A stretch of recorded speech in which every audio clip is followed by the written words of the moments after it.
നമസ്കാരം. ഞാൻ കലാമണ്ഡലം ഗിരിജ രാംദാസ്. എൻ്റെ ചാനലായ നന്ദനം ആർട്ടിസ്റ്റിക് അരീനയിലേക്ക് എല്ലാവർക്കും സ്വാഗതം. ഞാൻ ഇന്ന് പറയാൻ പോകുന്ന ആചാരം എന്തെന്നാൽ നമ്മുടെ സൂര്യ നമസ്കാരത്തെക്കുറിച്ചാണ്. പ്രാചീന കാലം മുതൽ തന്നെ ഭാരതീയർ അനുഷ്ഠിച്ചു വരുന്ന ഒരു ആചാരമുറയാണ് സൂര്യ നമസ്കാരം. ഈ സൂര്യ നമസ്കാരം കൊണ്ട് നമുക്ക് ലഭിക്കുന്നത് മാനസികവും ശാരീരികവുമായ വികാസമാണ്.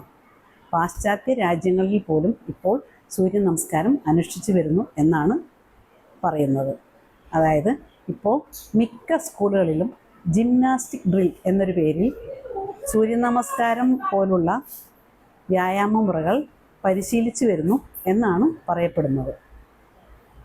ഈ സൂര്യ നമസ്കാരം ചെയ്യുന്നതിലൂടെ പ്രഭാതരശ്മികൾ നമ്മുടെ ദേഹത്ത് പതിക്കുമ്പോൾ വൈറ്റമിൻ ഡി പോലുള്ള നമുക്ക് ദേഹത്തിന് ആവശ്യമായ കാര്യങ്ങൾ ലഭിക്കുന്നു എന്നാണ് പറയപ്പെടുന്നത്. മാത്രമല്ല കാൽസ്യത്തിൻ്റെ ഉൽപ്പാദനത്തിനെ ത്വരിതപ്പെടുത്തുകയും ചെയ്യുന്നു അത്രേ.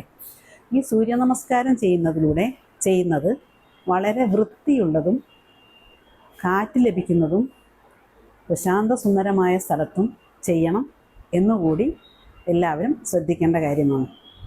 ഈ സൂര്യ നമസ്കാരം ചെയ്യുമ്പോൾ വേറെയും കുറേ ആചാരങ്ങൾ കൂടി അനുഷ്ഠിക്കണം. അതായത് ലഘു ജീവിതം നയിക്കുന്നവരായിരിക്കണമെന്ന് പറയപ്പെടുന്നു. അധികം ഭക്ഷണം കഴിക്കരുത്, ഭക്ഷണം മിതമാവണം. ദേഹത്ത് വളരെ അയഞ്ഞ ഡ്രസ്സ് ഇടണം, വൃത്തിയുള്ളതും അയഞ്ഞതുമായ ഡ്രസ്സ് ഇടണം.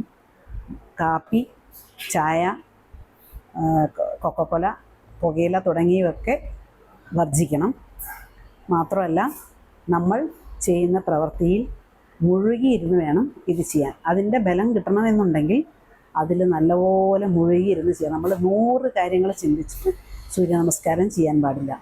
അപ്പോൾ ഈ സൂര്യ നമസ്കാരം ചെയ്യുന്നതിലൂടെ നമുക്ക് സന്ധികൾക്ക് ബലം കിട്ടുന്നു. മാത്രമല്ല ഈ സൂര്യ നമസ്കാരം ചെയ്യുമ്പോൾ നമ്മുടെ തൊലിപ്പുറത്തുള്ള അണുക്കളൊക്കെ നശിച്ചു പോകുന്നു എന്നും പറയുന്നു.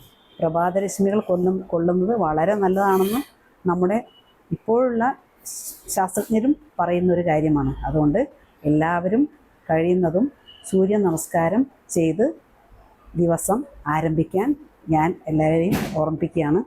നന്ദി, നമസ്കാരം.